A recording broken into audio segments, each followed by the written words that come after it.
হামদান কাসীরান তাইয়িবান মুবারাকান ফীহি ইয়া রাব্বি লাকাল হামদ কামা ইয়ানবাগি লিজালালি ওয়াজহিকা ওয়া আযীমি সুলতানিক।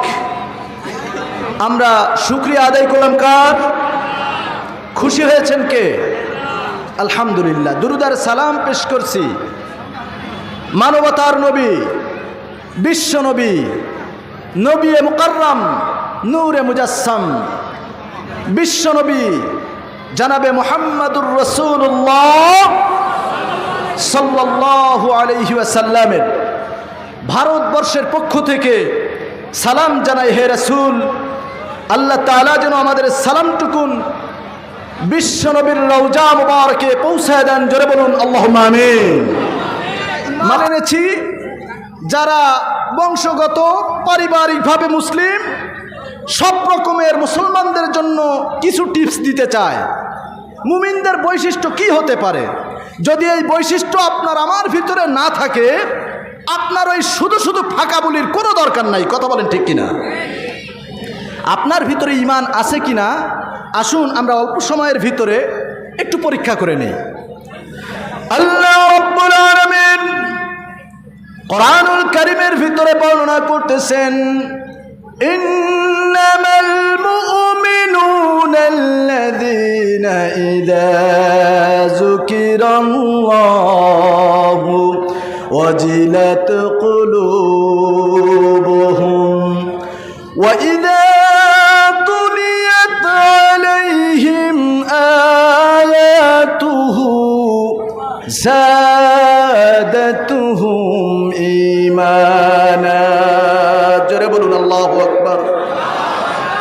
সূরাতুল আনফালের এই আয়াতে কারিমার মাধ্যমে মুমিনদের বৈশিষ্ট্য আল্লাহ রাব্বুল আলামিন তুলে ধরেছেন।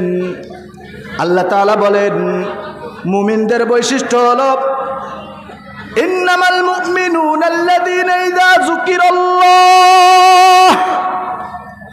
যখন মুমিনদের সামনে আল্লাহকে স্মরণ করা হয়, আল্লাহর কথাগুলো যখন তুলে ধরা হয়, পেশ করা হয়, বর্ণনা করা হয়, তখন তাদের হৃদয়টা কেঁপে ওঠে। সুবহানাল্লাহ। ওয়া ইযা তুলিয়াত আলাইহিম, যখন তাদের সামনে কোরআন থেকে তেলাওয়াত করা হয়, যখন তাদের সামনে কোরআন থেকে কিছু বর্ণনা করা হয়, যাদাতুহুম ঈমানা। আল্লাহু আকবার।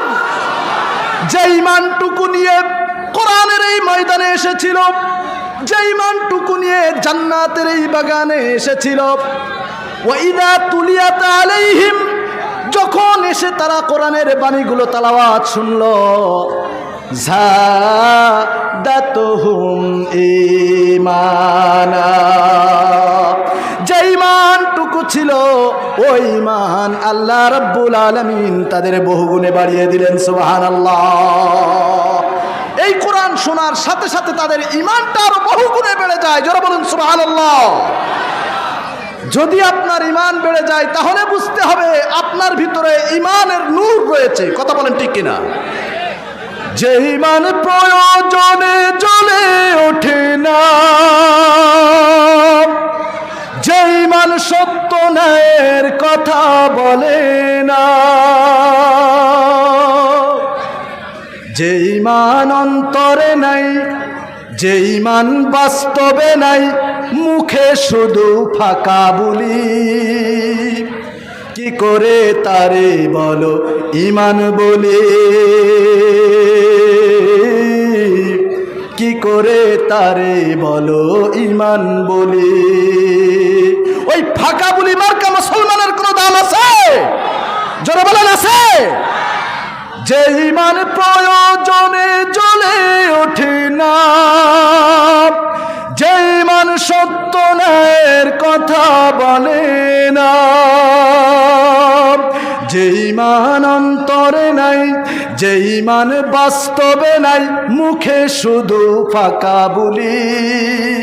কি করে তারে বলো ইমান বলে,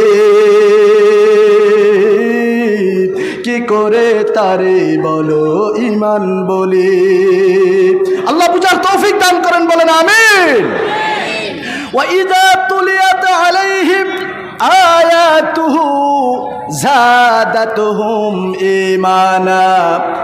যখন তাদের সামনে কোরআনের বাণী তেলাওয়াত করা হয়, এই কোরআনের বাণী শ্রবণের সাথে সাথে তাদের ঈমান আরো বহুগুণে বেড়ে যায়। সুবহানাল্লাহ। وعلى ربهم يتوكلون। আর একটা ইমানের বৈশিষ্ট্য হলো, মুমিনদের বৈশিষ্ট্য হলো, বিপদ আপদ বালা মুসিবত সর্ব অবস্থায় তারা আল্লাহর পরে তাওয়াক্কুল করে। আমাদের তাওয়াক্কুল কার উপরে হতে হবে? আল্লাহর উপরে। ভরসা কার উপর করতে হবে? আল্লাহ কবুল করুন। প্রিয় বন্ধুগণ, আসুন তাহলে আমাদের ঈমান আছে আমরা বুঝতে পারলাম। এখন ঈমানদারের এইবার সবক, নতুন সবক হলো, ঈমানদারের সামনে যখন কোরআন তেলাওয়াত করা হবে তখন তাদেরকে মনোযোগ সহকারে শুনতে হবে। পারবো ইনশাআল্লাহ? সবাই বলেন পারবো। وَإِذَا قُرِئَ الْقُرْآنُ فَاسْتَمِعُوا لَهُ وَأَنصِتُوا لَعَلَّكُمْ تُرْحَمُونَ। আল্লাহু আকবার। যখন তোমাদের সামনে কোরআনুল কারীম থেকে তেলাওয়াত করা হয়, যখন তোমাদের সামনে ইসলামের কথাগুলো তুলে ধরা হয়, তখন তোমাদের দায়িত্ব হলো অত্যন্ত মনোযোগ সহকারে আমলের নিয়তে চুপ করে এ কোরআন তোমরা শ্রবণ করবে। পারবেন তো ইনশাআল্লাহ? সবাই পারবেন? আল্লাহ রাব্বুল আলামিন বলেন, যদি তোমরা আমলের নিয়তে চুপ করে এ কোরআন শ্রবণ করো, আশা করা যায় আমার তরফ থেকে যতগুলো রাহমাত রয়েছে সমস্ত রাহমাতগুলো তোমাদের পরে নাজিল হয়ে যাবে। সুবহানাল্লাহ ভুলে গেছেন নাকি? সুবহানাল্লাহ বাড়ি যেয়ে বলেন, সুবহানাল্লাহ বাড়ি যেয়ে বলেন। আল্লাহ আপনার সবগুলোই বাড়িতে যেয়ে পৌঁছে দিবেন। আমার বন্ধুগণ, সেই কোরআন এখানে আমরা শুনতে এসেছি, বাবার কিচ্ছা কাহিনী শুনতে আসি নাই। যত রকম বাবা আমাদের সমাজে আছে, ভণ্ড বাবা, তেল বাবা, বিড়ি বাবা, গাঞ্জা বাবা, কত রকম বাবা রয়েছে। এই বাবার কিচ্ছা কিন্তু আমি শুনাইতে আসি নাই, আমি শুনাইতে এসেছি কোরআনের কিচ্ছা। শুনবেন? আমার বন্ধুগণ, আসুন, যে আয়াত দুইটা তেলাওয়াত করলাম, কত ভয়ঙ্কর, কত সতর্কতামূলক আয়াত, একটু আমরা বাস্তবের সাথে মিলিয়ে দেখি। আল্লাহ রাব্বুল আলামিন বলেন, ইয়া আইয়ুহান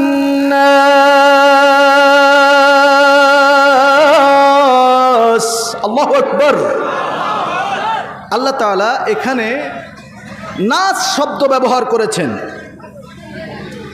ওহে মানুষেরা, অর্থাৎ আল্লাহ তাআলা ডাক দিচ্ছেন পৃথিবীর শুরু থেকে কিয়ামতের আগ পর্যন্ত যত মানুষ আসবে, হোক সে মুসলিম, হোক সে খ্রিস্টান, হোক সে বৌদ্ধ, হোক সে হিন্দু, হোক সে অন্য কোনো শ্রেণী পেশার মানুষ, এখানে নাস শব্দ উল্লেখ করেছেন। নাস শব্দের অর্থ হচ্ছে কি? মানুষ। নাস শব্দের অর্থ কি? মানুষ। তো এই মানুষ বলতে শুধু কি মুসলিমকে বোঝায় নাকি? আল্লাহ তাআলা তামাম দুনিয়ার মানুষকে লক্ষ্য করে কত দরদ ভরা কণ্ঠ নিয়ে একটা ডাক দিলেন। ডাক দিয়ে এবার বলতেছেন, ইত্তাকু রাব্বাকুম। আল্লাহু আকবার। আল্লাহ তাআলা দরদ মাখা কণ্ঠে ভক্তি, এত মানুষকে এত বেশি ভালোবেসেছেন। লাকাদ খালাকনাল ইনসানা ফি আহসানি তাকওয়িম। সুন্দর একটা আবায়ব দিয়ে, সুন্দর একটা স্ট্রাকচার দিয়ে এ মানব জাতিকে আল্লাহ তাআলা সৃষ্টি করলেন। সেই ভালোবাসা, সেই আদরের মানুষকে, সেই মহাব্বতের মানুষকে কত মহাব্বতের সাথে ডাক দিয়ে বললেন, ও দুনিয়ার মানুষেরা।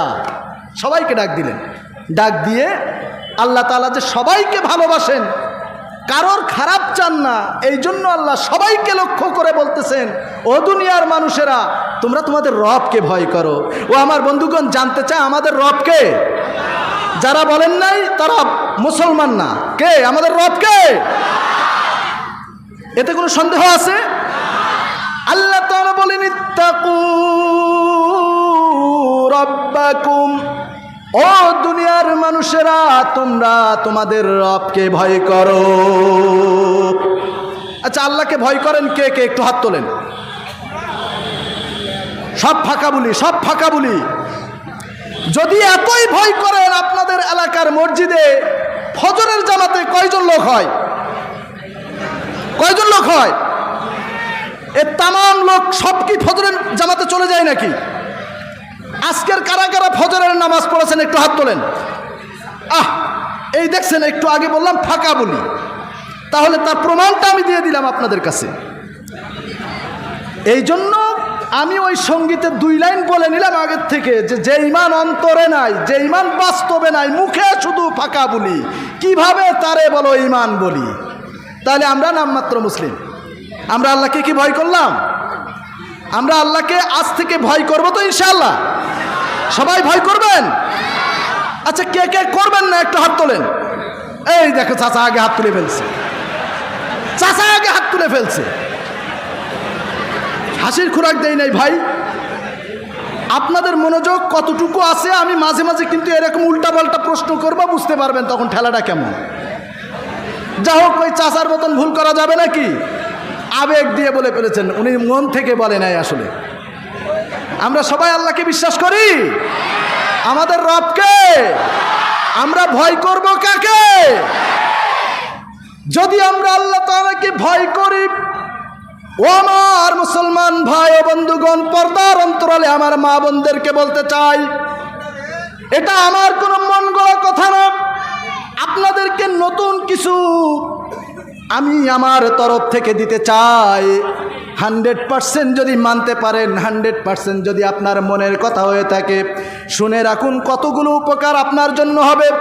যদি আপনি সত্যিকারের আল্লাহ তাআলাকে ভয় করে থাকেন, কসম খোদার, আপনার পরিবারে আর কোনোদিন অশান্তি হবে না, আপনার ব্যবসায় কোনোদিন লস হবে না, আপনার যত চাকরি বাকরি যাই রয়েছে না কেন, কোনো কিছুতে আর সমস্যা দেখা দেবে না। আপনি যদি আল্লাহকে ভয় করেন, যখন মুয়াজ্জিন সাহেব হাইয়া আলাস সালাহ বলে এসো নামাজের জন্য যখন আহ্বান করবে, আপনি যদি আল্লাহকে বিশ্বাস করেন, আল্লাহকে ভয় করেন, আপনার এই পিঠটা কিন্তু আর ওই আরামের বিছানায় থাকবে না। কথা বলেন ঠিক কিনা? তাহলে আপনাদেরকে বলা হচ্ছে, আজ থেকে পরীক্ষা করবেন আপনি কেমন মুখ দিয়ে বলছেন নাকি অন্তরের কথা। আজকের যখন ঘুমাবেন, শেষ রাত্রে যখন আজানের ধ্বনি আপনার কানে চলে আসবে, যখন আপনার মোবাইলের অ্যালার্মটা বেজে উঠবে, তখনই আপনি কেমন ইমানদার সেই সময় বোঝা যাবে আপনি কতটা আল্লাহকে ভয় করেন। ওই সময় কিন্তু পরীক্ষা হয়ে যাবে। ইমাম সাহেব যারা আছেন, আপনারা অবশ্যই এর লিস্টটা রেখে দেবেন যে ফজরের নামাজে কোন কোন মুসল্লি আসছে, আপনারা এগুলো করবেন। আপনারা যদি এই এলাকার যে মসজিদ রয়েছে, মসজিদের ইমাম সাহেব যদি খোঁজখবর না নেন, প্রচার না করেন, দাওয়াতি অভিযান পরিচালনা না করেন, কসম খোদার আপনাকে কিন্তু কাল কিয়ামতে আল্লাহর কাছে জবাবদিহি করতে হবে। এই জন্য আমি ইমাম সাহেব ভাইদের লক্ষ্য করে বললাম যে কারা ফজরে যাচ্ছে না, আপনি তাদেরকে অভিযান চালান। মুসল্লি ভাইদেরকে নিয়ে তার বাড়িতে চলে যান, যে তাকে নামাজের দাওয়াত দিন। আপনার মসজিদে জুমার সালাতে ঠিক যেমনিভাবে 2 তলা 3 তলা 5 তলা 10 তলা যত মসজিদ রয়েছে, সব যদি জুমার দিনে ভরপুর হয়ে যায়, ইনশাআল্লাহ আল্লাহর ভয় যদি আমাদের ভিতরে থাকে, তাহলে ফজরের জামাতটাও ঠিক জুমার সালাতের মতো হয়ে যাবে। কথা বলেন ঠিক কিনা? আমার বন্ধুগণ, আল্লাহ তাআলা আমাদেরকে ভয় করতে বললেন কেন বলুন তো? নিশ্চয়ই কারণ রয়েছে। এই কারণটা কি? দুনিয়ার ভিতরে দুনিয়ার এই রং তামাশা নিয়ে ব্যস্ত হয়ে যে দুনিয়ার এই রঙিন চশমা আমরা পরিধান করে, দুনিয়ার এই রঙিন চশমা চোখে লাগানোর কারণে আল্লাহ তাআলাকে ভুলে গেছি, আখিরাতকে ভুলে গিয়েছি, জান্নাত জাহান্নামটাকে আমরা ভুলে গিয়েছি। খাও দাও ফুর্তি করো, দুনিয়াটা মস্ত বড়, দুনিয়া কা মজা লে লো, এ দুনিয়া তোমারি হে। শয়তানের সেই বাক্যটা আমরা মনে প্রাণে মেনে নিয়েছি। ও আমার বন্ধুগণ, আপনাদেরকে উদ্দেশ্য করে বলতে চাই, আল্লাহ তাআলা তামাম দুনিয়ার মানুষকে লক্ষ্য করে তাদের রবকে ভয় করার কথা বললেন। তার কারণ আল্লাহ কখনোই চান না এত সুন্দর করে যে মানব আমি তৈরি করলাম ওই মানুষকে দিয়ে জাহান্নামটা ভরে দেই, এটা কিন্তু আল্লাহ তাআলা কখনোই চান না। ও আমার বন্ধুগণ, এই সবার মনোযোগ আছে? মনোযোগ আছে সবার? আমার বন্ধুগণ, এখানে কোরআনের কথা হচ্ছে, অন্য কোনো কথা বললে হবে না। আপনারা কথা বললেন আমার আলোচনা স্টপ করে দেব। ভলেন্টিয়ার ভাইরা কোথায়? আলোচনার সময় কথা বললে তো মনোযোগ অন্যদিকে চলে যাবে। একটা আলোচনা তৈরি করতে 20 থেকে 30 ঘন্টা 40 ঘন্টা স্টাডি করতে হয়। আপনারা যদি সেই সময় কথা বলেন তাহলে তো এটা কোরআনের সাথে বেয়াদবি হয়ে গেল। আর শুনে রাখুন, কোরআনের সাথে যে মানব, যে আদম সন্তান বেয়াদবি করেছে, ওর দুনিয়া আখিরাত সব অভিশাপে ভরপুর হয়ে যাবে। কথা বলেন ঠিক কিনা? ওর মনে আর শান্তি থাকবে না। 10 তলা বিল্ডিংয়ের মালিক হতে পারেন, এসি রুমের ভিতরে আপনি শয়ন করতে পারেন, বাট শান্তি আপনি পাবেন না। শান্তির বাবা মা মরে যাবে সেদিন। তার কারণ আপনি কোরআনের সাথে বেয়াদবি করতেছেন। বেয়াদবি করা যাবে? বেয়াদবি করা যাবে? আল্লাহ আমাদেরকে বোঝার তৌফিক দান করুন, আমিন। আমার বন্ধুগণ, বলতেছিলাম আল্লাহ রাব্বুল আলামিন এত দরদ নিয়ে, এত ভালোবাসা দিয়ে নিজ হাতে যে আদম সন্তানকে তৈরি করলেন, যে আদমকে বানালেন, আল্লাহ তাআলার কখনো ইচ্ছা না সেই আদমকে দিয়ে আবার জাহান্নামটাকে ভরে দেবে। এই জন্যই তো আল্লাহ তাআলা বলছেন তোমরা আল্লাহকে ভয় করো। তার কারণ তোমরা দুনিয়াতে আসার পরে তোমরা দুনিয়া নিয়ে মত্ত হওয়ার কারণে আমি রব্বুল আলামিন তোমাদেরকে যে সৃষ্টি করলাম, আমাকে তোমরা ভুলে আজকের শয়তানের রাস্তায় হাঁটা শুরু করেছো। ইয়া আইয়ুহাল ইনসান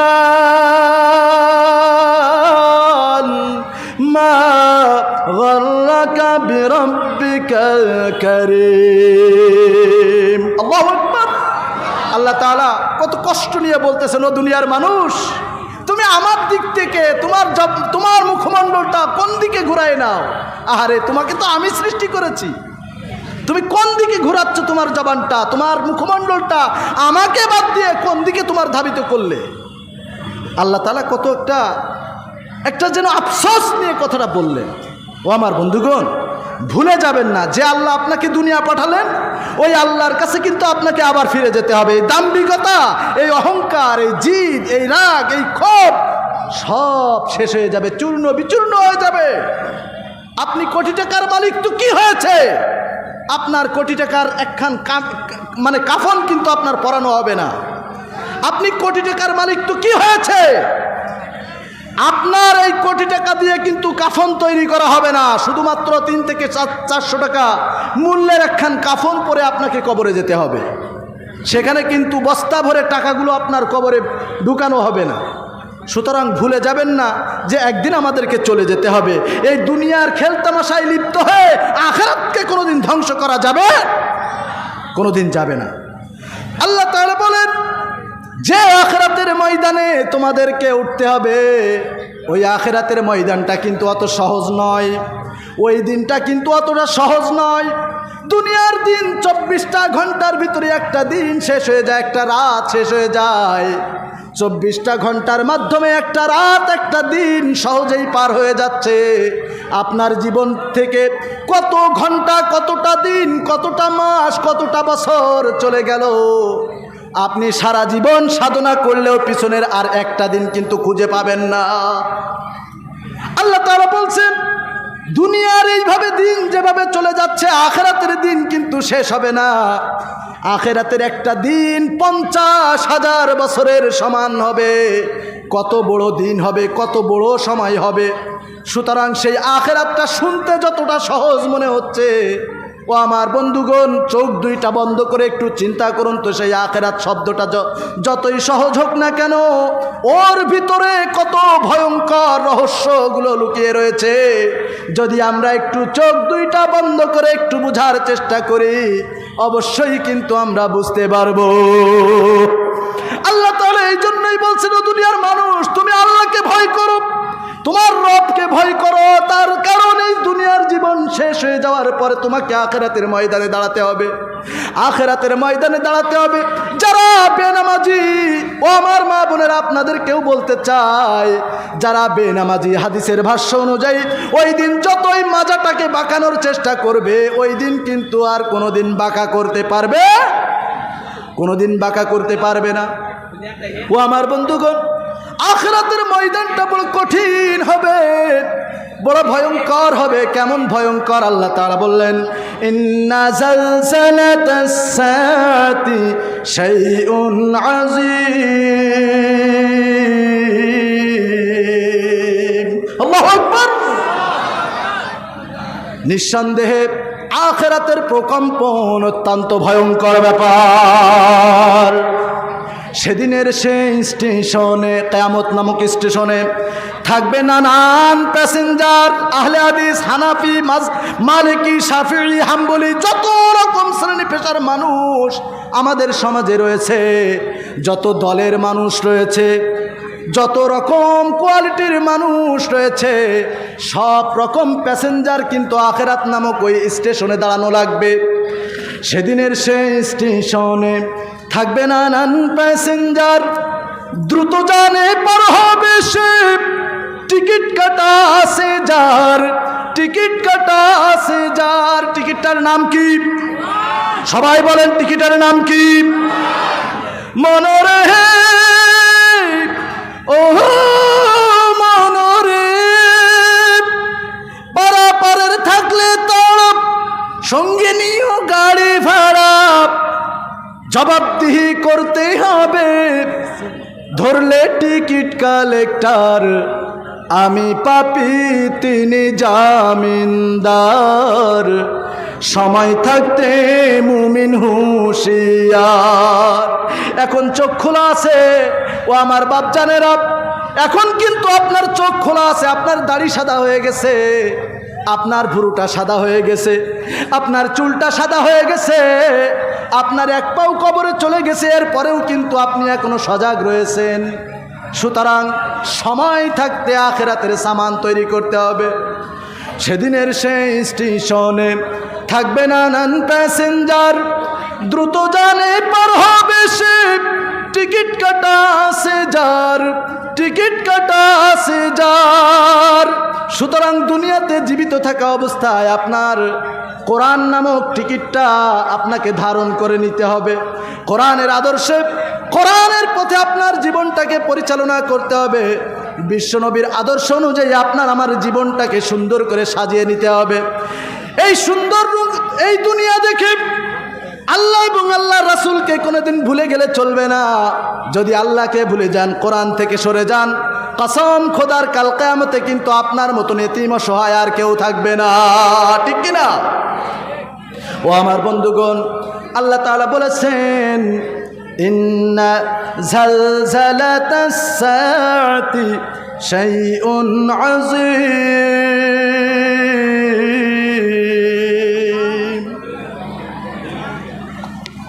ঠান্ডা লাগবে, এদের গরম গরম লাগতে পারে। ও আমার বন্ধুগণ, কিয়ামতের ময়দান অত্যন্ত ভয়ঙ্কর হবে। আপনারা জানতে চান কেমন ভয়ঙ্কর হবে? খুব খেয়াল করে শুনুন। মন গড়া কথা বলছি না, বাবার কিচ্ছা বলছি না। সূরা হাজের 2 নম্বর আয়াতটা দিয়ে আল্লাহ তাআলা এবার এক্সাম্পল দিলেন, উদাহরণ পেশ করলেন কেমন ভয়ঙ্কর হতে পারে। একটু খেয়াল করুন। আল্লাহ রাব্বুল আলামিন বলেন, ইয়াউমা তারাউনাহা তাযহালু কুল্লু মুরদিআতিন আম্মা আরদাত ওয়া তাদউ কুল্লু যাতি হামলিন হামলাহা ওয়া তারান নাসা সুকারা ওয়া মা হুম বিসুকারা ওয়ালাকিন্না আযাবাল্লাহি শাদীদ। জোরে বলুন আল্লাহু আকবার।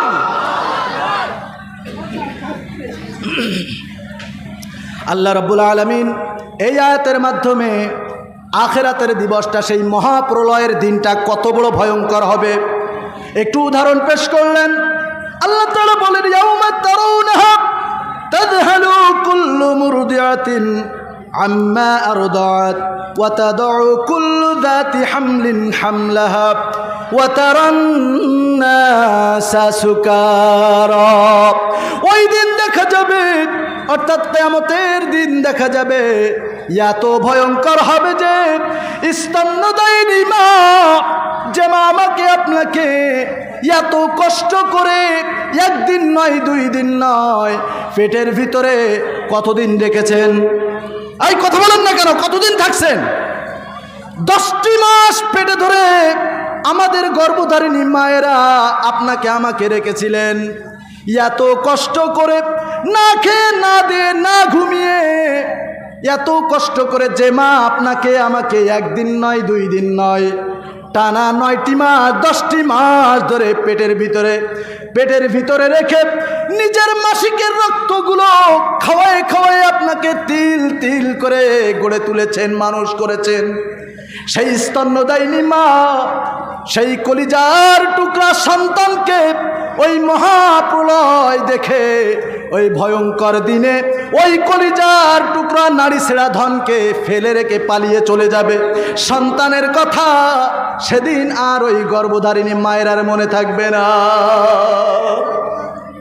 যে মায়াময় ছোট থেকে মায়ার জালে বন্দি রেখে করেছে পালন, যে মায়াময় ছোট থেকে মায়ার জালে বন্দি রেখে করেছে পালন। হে প্রভু তুমিও তারে তোমার আরশ ছায়া নিড়ে করিও লালন, মাকে করিও লালন। বলেন আমিন। যে মায়াময় ছোট থেকে মায়ার জালে বন্দি রেখে করেছে পালন, হে প্রভু তুমিও তারে তোমার আরশ ছায়া নিড়ে করিও লালন, মাকে করিও লালন। মাঝে সদাই আমার পাশে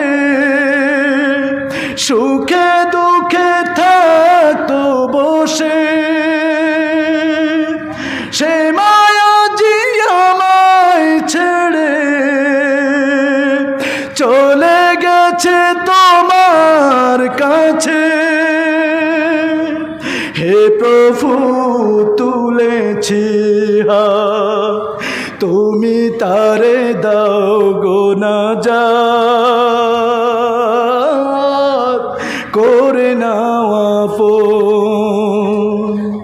হে প্রভু তুমিও তারে তোমার আরশ ছায়া নিড়ে করিও লালন, মাকে করিও লালন। যে মায়াময় ছোট থেকে মায়ার জালে বন্দি রেখে করেছে লালন, হে প্রভু তুমিও তারে তোমার আরশ ছায়া নিড়ে করিও লালন, মাকে করিও লালন। আল্লাহ কবুল করুন, বলেন আমিন। আল্লাহ তাআলা কোরআনুল কারীমের ভিতরে বর্ণনা করেছেন, ইয়াউমা তারাউনাহা তাযহালু কুল্লু মুরদিআতিন আম্মা আরদাত ওয়া তাদউ কুল্লু যাতি হামলিন হামলাহা। ওই কিয়ামতের দিন, ওই ভয়ঙ্কর দিবসে, ওই মহাপ্রলয়ের দিনে এত ভয়ঙ্কর অবস্থা হবে, স্তন্যদায়িনী মা তার কলিজার টুকরা সন্তানকে রেখে সেদিন পালিয়ে চলে যাবে। মা তার সন্তানকে চিনতে পারবে না, সন্তান তার মাকেও চিনতে পারবে না, বাবা তার সন্তানকে চিনতে পারবে না, ছেলে তার বাবাকে চিনতে পারবে না, সেদিন কেউ কাউকে চিনতে পারবে না। ইয়াউমাইযিন আইনাল মাফার, কোথায় যাব, কোথায় পালাবো, ওই দিন কিন্তু কোনো পথ আর পাবে না। ওই কিয়ামতের ময়দানটা এত ভয়ঙ্কর হবে, এই জন্যই তো আল্লাহ তাআলা বলেছেন, ও দুনিয়ার মানব জাতি তোমরা আমাকে ভয় করো। তোমরা শুনে রাখো যে আখিরাতের ময়দানে তোমাদেরকে দাঁড়াতে হবে, সেটা কিন্তু অত্যন্ত প্রকম্পন, একটা ভয়ঙ্কর ব্যাপার। তার প্রকম্পনটা অত্যন্ত ভয়ঙ্কর ব্যাপার। ওই দিন স্তন্যদায়িনী মা কলিজার টুকরা সন্তানকে রেখে চলে যাবে। যে সমস্ত মায়েরা গর্ভ অবস্থায় মৃত্যুবরণ করেছে, ওই সমস্ত মায়েরা ওই গর্ভ নিয়ে যখন আখিরাতের ময়দানে উঠবে, ওই আখিরাতের প্রকম্পন দেখে, ভয়ঙ্কর দৃশ্য দেখে, ওই দিন কোনো মাকে আর সিজার করা লাগবে না, ওই দিন কোনো মায়ের জন্য ধাত্রী নিযুক্ত করা লাগবে না।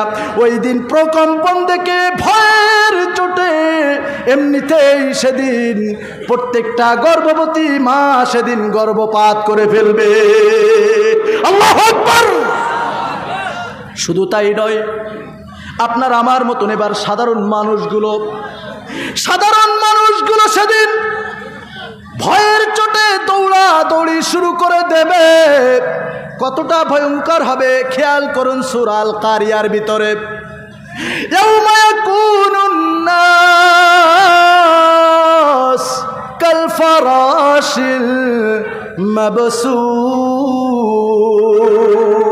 আল্লাহু আকবার। আল্লাহ তাআলা আয়াতের মাধ্যমে ভয়ঙ্কর দৃশ্যটা একটু তুলে ধরেছেন। ওই দিন মানুষগুলো কীট পতঙ্গের মতো দৌড়াদৌড়ি শুরু করে দেবে, কোথায় যাব, কোথায় পালাবো। ওই দিন কিন্তু কোনো রকম পথ থাকবে না। ও আমার বন্ধুগণ, কিয়ামতের ময়দানে এইভাবে আপনার আমার মতো সাধারণ মানুষগুলো দৌড়াদৌড়ি শুরু করবে। ওয়াতাকুনুল জিবালু কালইহিনিল মানফুশ। ওই দিন এই যে বড় বড় পাহাড় পর্বত আপনাদের এখানে রয়েছে, গ্যাংটক, সিকিম, কাশ্মীর, বিভিন্ন জায়গায় বড় বড় পাহাড় দিয়ে আল্লাহ তাআলা সাজিয়ে রেখেছেন। 17,000 ফিট উচ্চ পাহাড়, বরফ দিয়ে ঢাকা এত বড় বড় সুউচ্চ পাহাড়গুলো আল্লাহ তাআলা বলতেছেন, ওয়াতাকুনুল জিবালু কালইহিনিল মানফুশ। ওই দিন ভয়ঙ্কর ওই অবস্থার সময় সেই বড় বড় পাহাড় পর্বতগুলো তুলার মতন উঠতে থাকবে। আখিরাতের প্রকম্পনের কথা বিশ্বনবী সাল্লাল্লাহু আলাইহি ওয়াসাল্লাম হাদিসের মাধ্যমে উল্লেখ করে দিয়েছেন। ও দুনিয়ার মানুষ, এই দুনিয়ার চর্মচক্ষু দিয়ে যদি তোমরা আখিরাতের ওই ভয়ঙ্কর দৃশ্য দেখতে চাও, তাহলে তোমরা শোনো, মান সাররাহু আইয়ানজুরা ইয়াউমাল কিয়ামাতি কাআন্নাহু রাইনুন ফালইকরা ইযাশ শামসু কুওয়িরাত ওয়া ইযাস সামাউ ফাতারাত ওয়া ইযাস সামাউ শাক্কাত। বিশ্বনবী সাল্লাল্লাহু আলাইহি ওয়াসাল্লাম উম্মতকে বলে দিয়েছেন, যদি তোমরা দুনিয়ার এই চর্মচক্ষু দিয়ে আখিরাতের সেই ভয়ঙ্কর দিনটাকে দেখতে চাও, তাহলে তোমরা কোরআনের এই সূরাগুলো তোমরা তোমাদের নিজের ভাষায় পড়ে নিও। যদি এই সূরাগুলো, সূরা ইনফিতর, সূরা ইনশিকাক, সূরা তাকওয়ির, সূরা মুরসালাত, কত ভয়ঙ্কর দৃশ্য এই সমস্ত সূরার ভিতরে তুলে ধরা হয়েছে, যদি আমরা আমাদের ভাষা দিয়ে একটু বুঝতাম, কসম খোদার আপনার দ্বারা একটা ওয়াক্ত নামাজ কোনোদিন আর কাজা হতো না। কথা বলেন ঠিক কিনা? কেমন করে ঘুমাও তুমি ও ও